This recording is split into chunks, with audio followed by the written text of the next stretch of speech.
Return of the Obra Dinn is an incredible puzzle game where you're tasked with finding out what exactly happened to the long-dead passengers of the legendary Obra Dinn.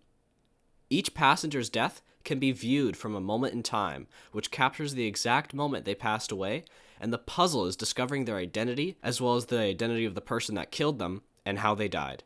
It's an incredibly complex game that requires you to pay close attention to the details of each scene. However, the single aspect that brings this experience all together is its striking visual style. There's a constant debate between gamers about if graphics really matter, and if gameplay should be prioritized over everything, but Return of the Obra Dinn is a unique example of how graphics can greatly improve gameplay. The first example of this is Obra Dinn's clever use of semiotics, and how they can be seen through its arbitrary icons.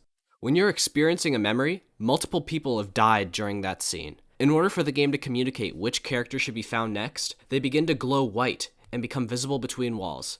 This makes it very easy for the player to move from one memory to the next. This game also excellently uses signs in order to associate certain objects with certain people. I remember in one of the memories, I saw a guy smoking a pipe, but I couldn't figure out what his name was. Later on, when I was exploring a different memory, I noticed that same pipe hanging out of a hammock, and that hammock just so happened to have a number, which was associated with his name. An example of an exemplar icon is whenever the player pulls out their compass over a dead body. The compass is meant to be associated with the action of entering a memory, so whenever your character pulls it out, you know it's time to enter another memory. Once you start entering these memories, you're going to realize pretty quick that most of them are very gruesome and gory. This is intentional, because Obra Dinn relies heavily on its gory graphics to clearly communicate what's happening on screen. So much so that this game would be a significantly worse experience if it was censored.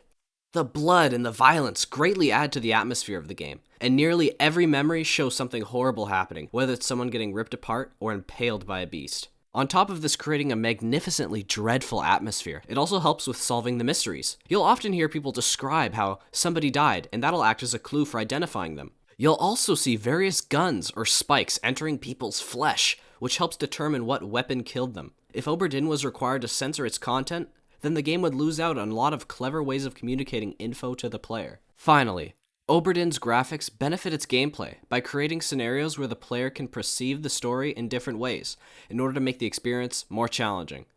When I was experiencing a certain scene, I heard someone say that their mate was torn apart. I immediately thought it was this scene where I could clearly see a man being torn apart by a horrible beast. But this was actually a red herring to throw me off.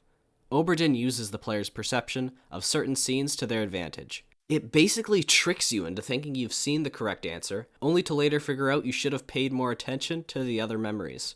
Return of the Obra Dinn is an incredibly well-crafted experience that's further elevated by its clever and striking visual presentation, and the gameplay just wouldn't be the same without it.